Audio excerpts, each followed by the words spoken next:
Hello, guys. Welcome to the Guillotina talk. So since this conference, at least Eric kind of kicked us off with talking about stories, I'll try to say a couple stories about Guillotina. So the name, we were trying to think of a name for Guillotina because originally it was Plone server, and we realized it was like a horrible name for the package because it, as we'll get into, it kind of wasn't Plone so much anymore. And it was really confusing for the rest of the community. So a coworker of mine, I was asking to figure out a name, and he thought of guillotine because we're really cutting out things, and he thought it was a clever name. And I told Ramon, and he liked it. And he's like, "But you mean guillotina?" And I'm like, "Oh, sure, the Spanish word for it." He's like, "No, the Catalan word." So everything's Catalan. It's not Spanish. Not Spanish. And then, so Ramon really started the project. It was a lot of everything that's going on in Guillotina was in his head or what he needed.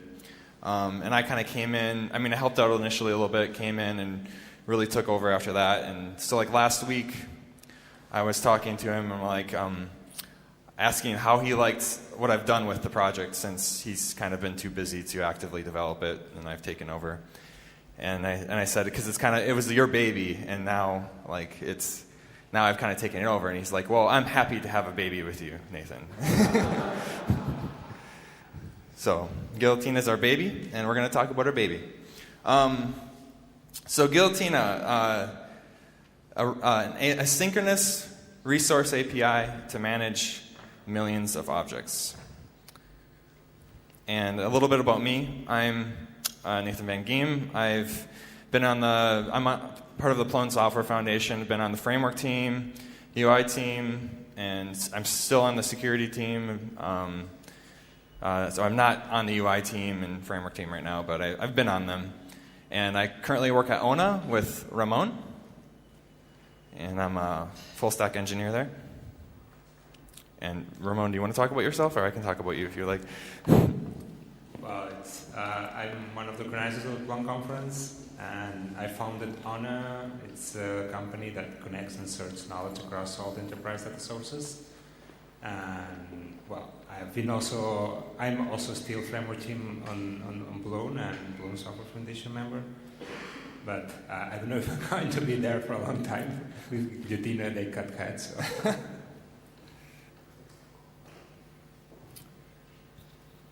So we just want to give you a little background on where this project came from and how we made our decisions. So with advanced web technologies, it's obvious, sort of like the old style of rendering web applications where you're rendering HTML is dying. Every web engineer knows React, Angular, and wants to be able to use it. And they work with APIs. They don't want to work with generated HTML. But Plone has a lot of experience of working with data, and we do resource management really well. But the UI part, we don't do so well, maybe, depending on who you talk to. And we love Plone. We love the way Plone does things. We love the way Plone organizes content and has the tree structure of content and how it maps to URLs. We love the security system. We love the community. But we wanted to be able to use it in situations where we had thousands of users simultaneously connected, and we had to be able to scale. We wanted to be able to use it with microservices and Docker and all these newer technologies. And so how could we do that? How could we continue to use Plone, but in a different context and different requirements? So, and then let's talk about where Plone has come from and why it is where it is and why we felt we needed Guillotina. A long time ago, Zope was started with the ZODB, and is an object-oriented database and web application server. So the objects were serialized to a database like by pickling, and those objects were retrieved and often mapped to URLs, and you manage it like that. And that's how Plone works still. And then Plone, layer on top of that, 7 years ago, Pyramid was started, and it was kind of like a fork of some of the original ideas with Zope component architecture. And then 2 years ago, Plone REST API was started, and that was an abstraction layer for creating resources for Plone 5. Plone 5's, still like 300 total packages to install, so it's still a big framework. You're just kind of like adding this additional little API on top of Plone, but you still have all the rest of Plone. And then 1 year ago, Plone Server was created. I guess it's more than 1 year ago now. Plone Server was created.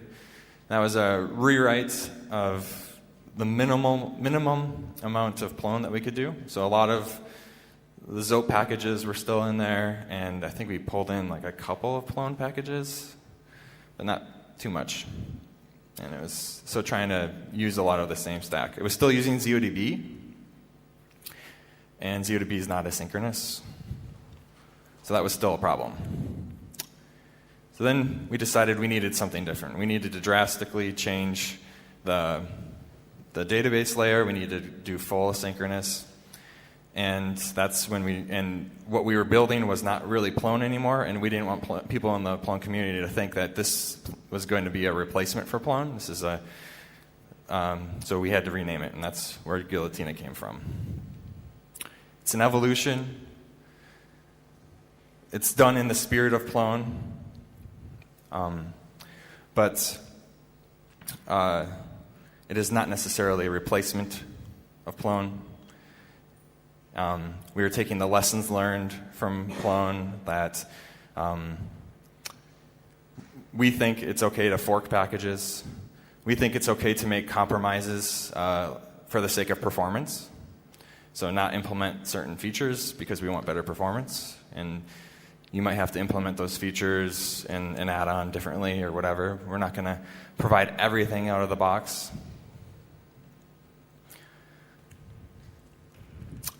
And we are inspired by Plone and Zope and Pyramid's decorator-based configuration syntax and Django's global application settings. And we love the Zope component architecture for how easy it is to extend and override. And it's a beautiful way of organizing complex projects. We love the security model. And JSON schema is heavily used as well. So with that, and being okay with forking because we wanted to be able to fit that those ideas more appropriately into Guillotina. These are some of the packages that we've forked to make it happen. So we've gone from, like I said, it's not a replacement of Plone, but just to give you an example, Plone has over 300 packages. Guillotina has like a dozen. And some of those are just like for debugging and stuff like that. They're not even necessarily used by default install. Yeah, and as I said, what it's not a replacement for Plone. It's not a re-implementation of Plone. It's not necessarily a Plone REST API compatible layer. It could be. There's a package, Guillotina CMS, that Ramon has played with, that you could start building on top of it and building the replacement for Plone, but that's not our primary goal. We're primarily providing a performance, asynchronous REST API server. With that, Ramon will talk about some of the features. Okay, so when we started, we merged all these packages and we created the first version of Guillotina Plone Server at that moment. And we were kind of saying, okay, which is the minimal features that we really need from what Plone has, because we don't need everything. We just need to know exactly what's the minimum. So we choose the set that for us we think it's the minimum. So first, transaction. Well, for us, it's really important that each request, each operation to the REST API is transactional to the database, or if there is any conflict, you know it, and you can rely on the API to do any kind of data model application on top of that.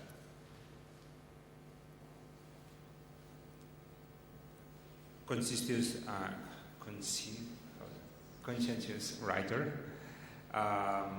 So at the same time, we provide a conflict resolution mechanism in order to make sure that if you have any conflict on the database, people to request a writing to the same object, you resolve it, and it results with better performance, either in a distributed environment where you have a lot of different pods running and you have objects in memory. You need to we have a distributed cache system that allows to make sure that the transaction, either if it's a conflict, it gets written on the database.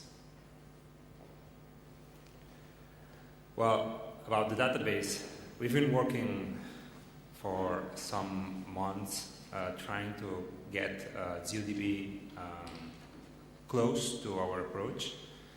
We've been also discussing with Gheem about how to do it, either with rel storage, and we couldn't find an easy way without writing from scratch ZODB.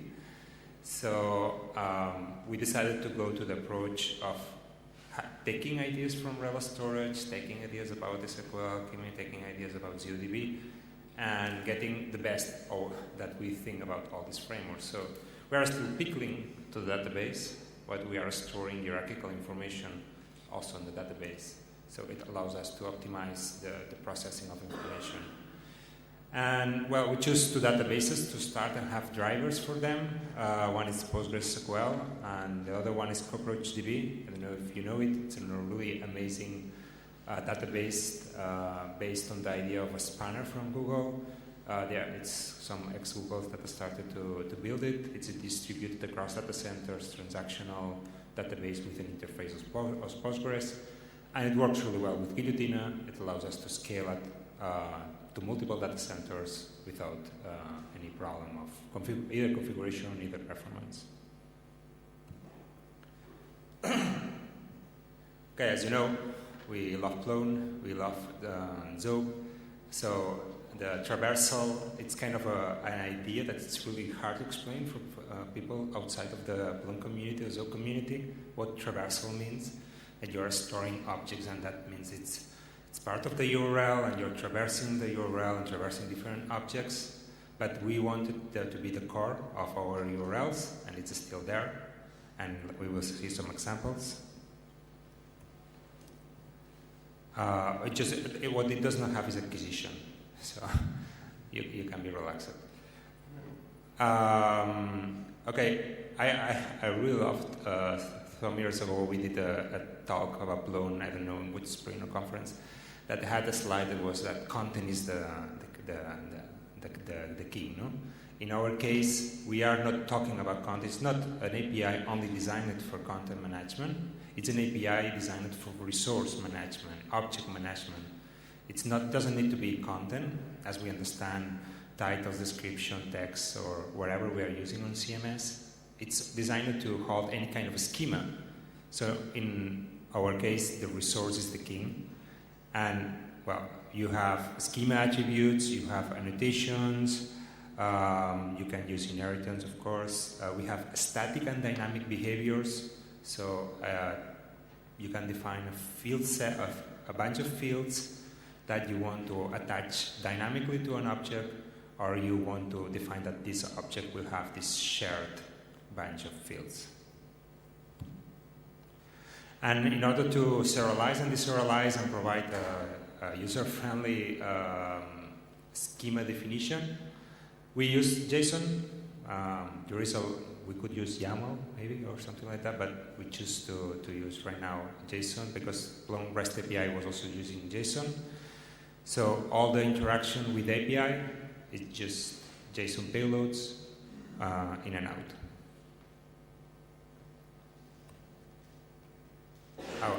The content is defined using JSON schema, so you can get which is the schema of this object or this behavior. You get the JSON schema definition.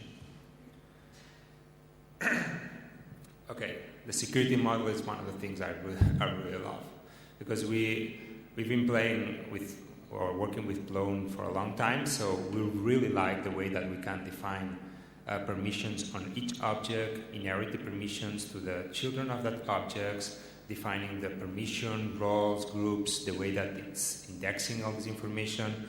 So we kind of say, well, why we don't just get all this knowledge, implement it in a simple way that it's pluggable, and it's exactly more or less similar to the implementation that some may have a bit more simplified and not so many adapters.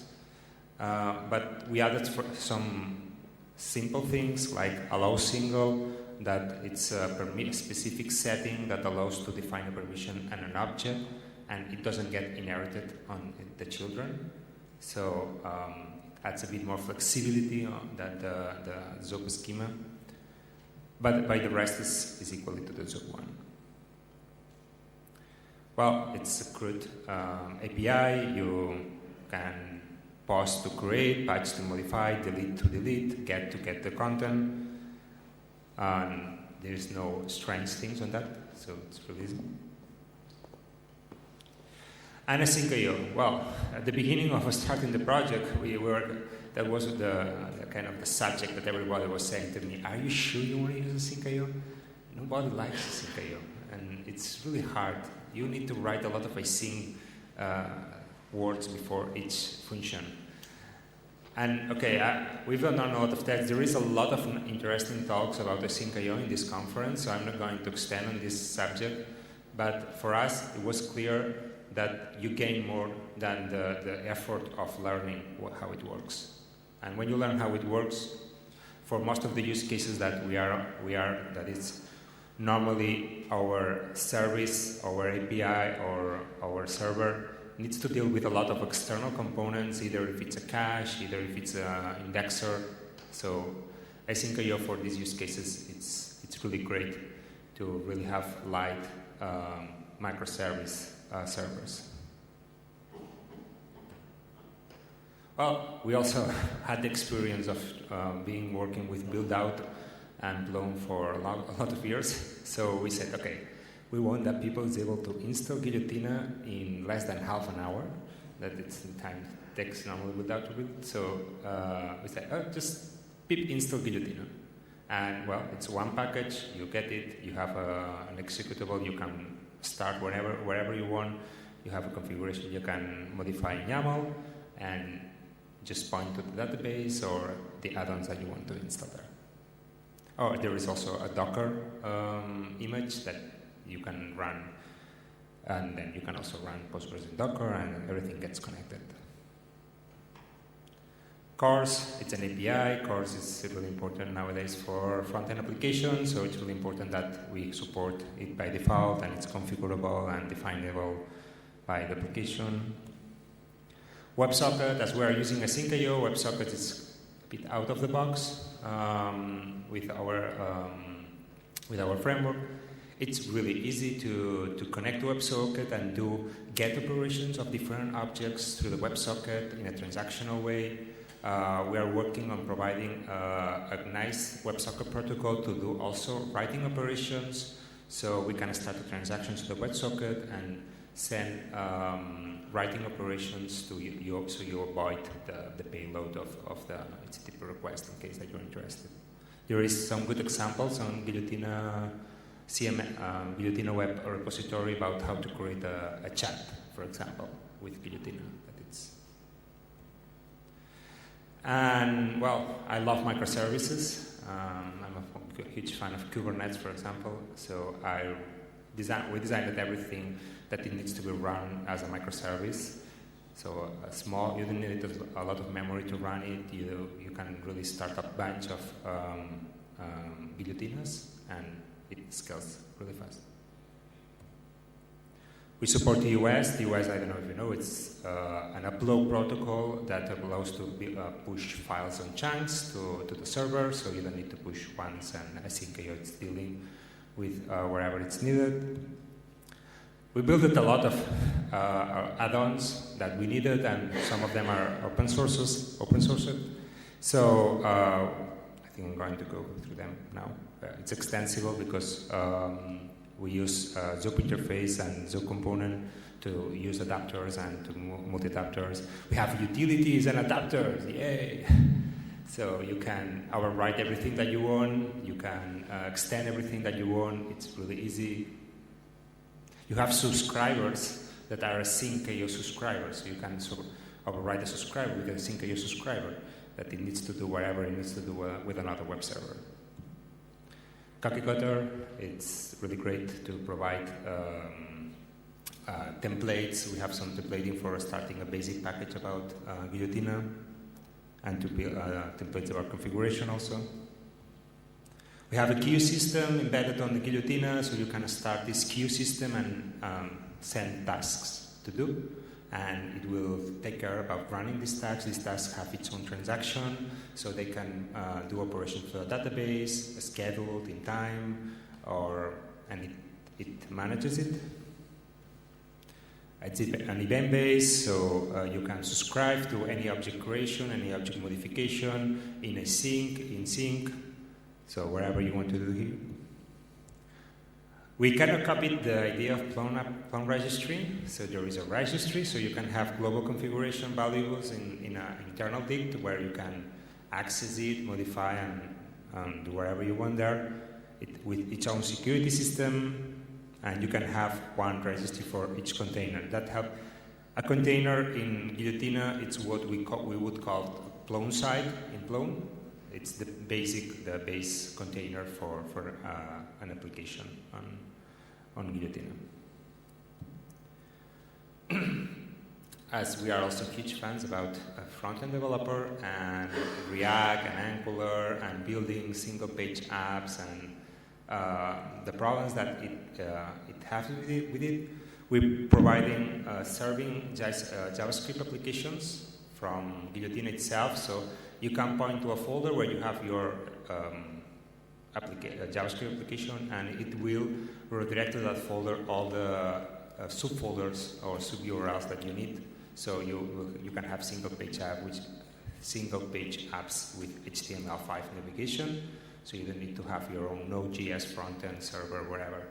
It would be great that someday we have, for example, Angular Universal working on Python, so then we can serve that directly on this kind of Guillotina.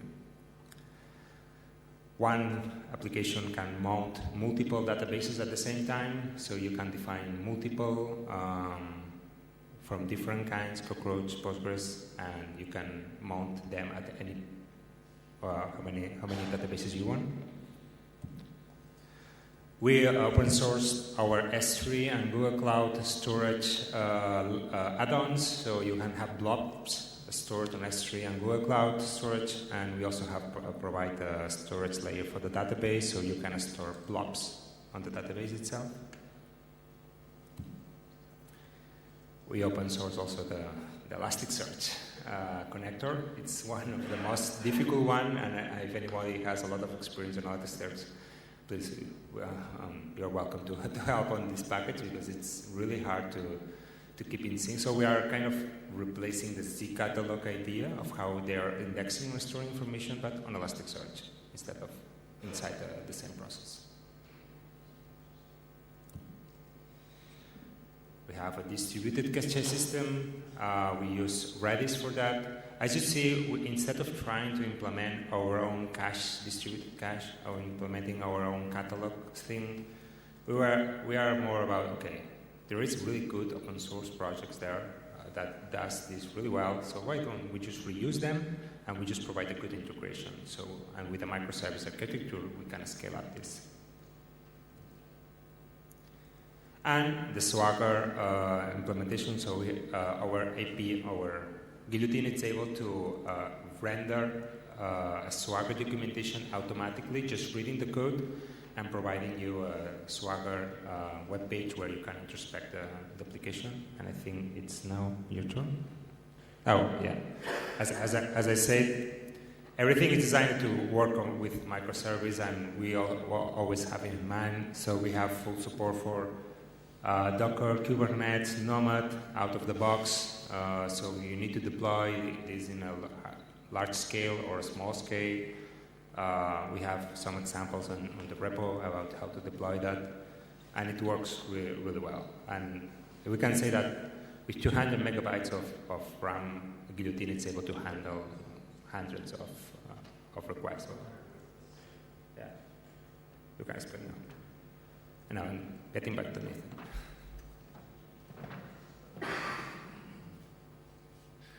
Okay. So how we do configuration is we do explicit configuration in Python using decorators.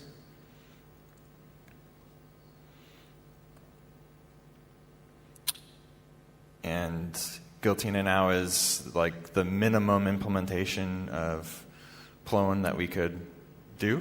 And the only thing left really is, as far as Zope and Plone, is Zope.interface. Our traversal, our URL structure is the first part of the URL is the database, the mounted database, and then the container that you created, and then the folder structure from there on. Similar to Plone. It's only for Python 3.6, and I think we'll always support Python 3.6 and above, at least for the time being. But there's some nice features in 3.7 that are coming out that we will utilize. Designed for millions of objects, and has lots of optimizations, and async. There's really nice authorization and authentication plugins for, or at least has the framework for building your own, and it has like JWT support out of the box, and it does the basic authorization structure support. So like it does basic auth and bearer tokens, and with JWT, and it's really easy to plug in and then provide your own user providers. And hopefully we can get some reusable JavaScript components from the Plone world with REST API that will work with some of the endpoints that we implement. And you should try it. And I'm trying to decide here. Like, we will try it together, because I'm going to show you the Swagger UI that gets generated for a container. So this is just I have a Docker running PostgreSQL and a simple Guillotina server with Guillotina_Swagger installed. And all of this Swagger definition is generated from the service configuration. And it gives you some information on permissions and what it's doing. Gives you example values of the model objects that you can use for it. And you can test it out. And it shows you the curl and gives you the response. So this is just a simple container that I already created. But we can also create new content really easily. It gives you example data that you can use. So say we want to add a new item.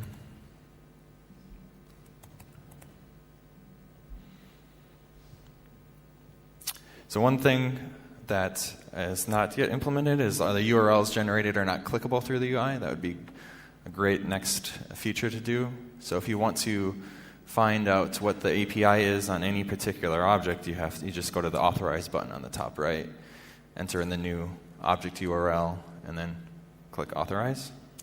Then you get the API for that particular context. And it's smart enough where it only shows you the services that you have permission for or that are on that object. It does all of those checks for you. And you can behaviors. We have dynamic behaviors. So you can see all the behaviors available, and it gives you a payload of the actual schema for those behaviors. The sharing endpoint, there's a lot of stuff. I can't go through everything, but we have duplicates, move. We have uploading, downloading files. The search, the endpoints are there, but by default there's no catalog. installed. You'd have to install Elasticsearch integration to be able to use those endpoints.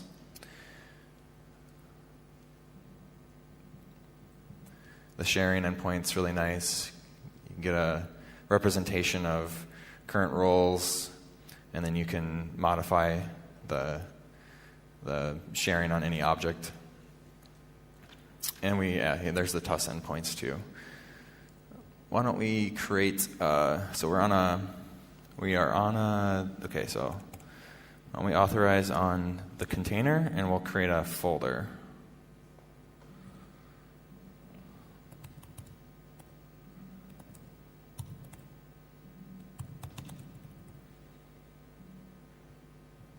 Okay, created, and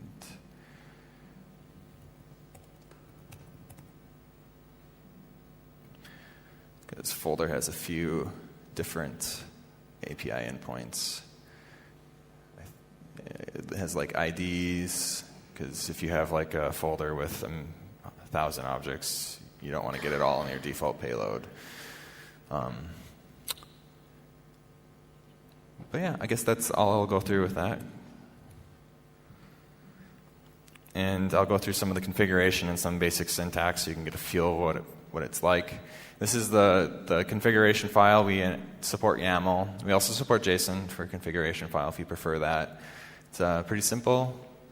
And we have core support right from the configuration. A lot of stuff is configurable with configuration values. And you can easily run it with running your own Docker with Postgres and then installing Guillotina. And it's just a quick example of how you can do it through a command line really quickly. And we kind of already talked about this. Our data model is resources and containers with schemas, and then static behaviors and dynamic behaviors. That's where all the data is coming from, because the content objects have schema defined on them as well, and then the behaviors are sort of like these dynamic reusable pieces of schema you can use, similar to Plone. And this is what creating a new content type looks like. So we still use schemas that are just like Zope interface. That's the one part of Zope that we still have. And then it's a very simple decorator for configuring it. And these are subscribers. So it's saying, hey, when the object's added, I want to do something. And it's an asynchronous subscriber that works. And services, you can do it for particular content types and give them a name and method and permission.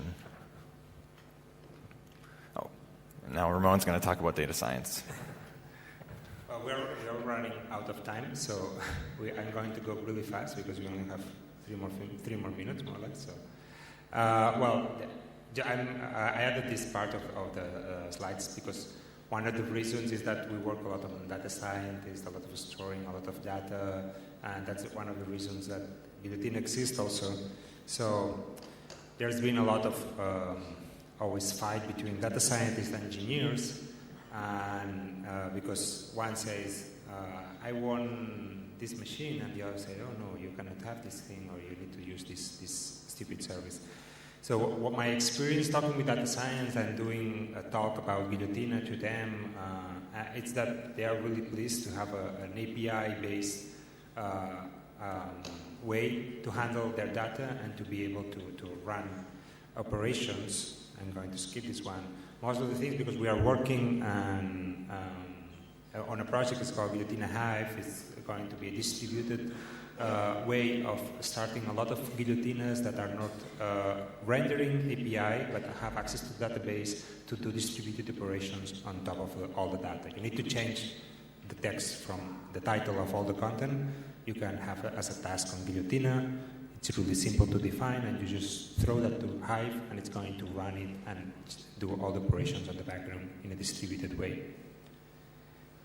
Try it, create issues, contribute.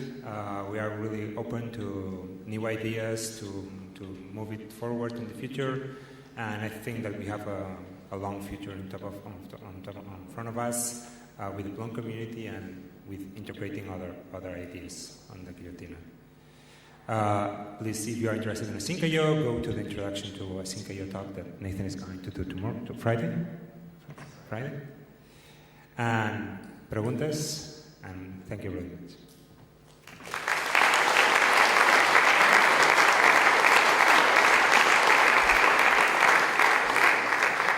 Okay, maybe we have time for a couple of questions. Fast questions, somebody? Nobody? Explain it so well. Yeah, great, guys. Okay.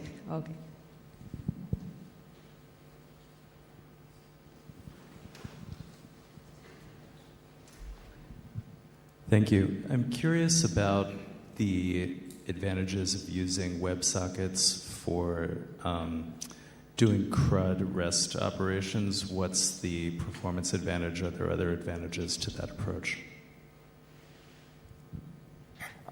You'd just be doing, you wouldn't be doing a full HTTP request then, because you'd have the socket open. So it'd be faster in that respect.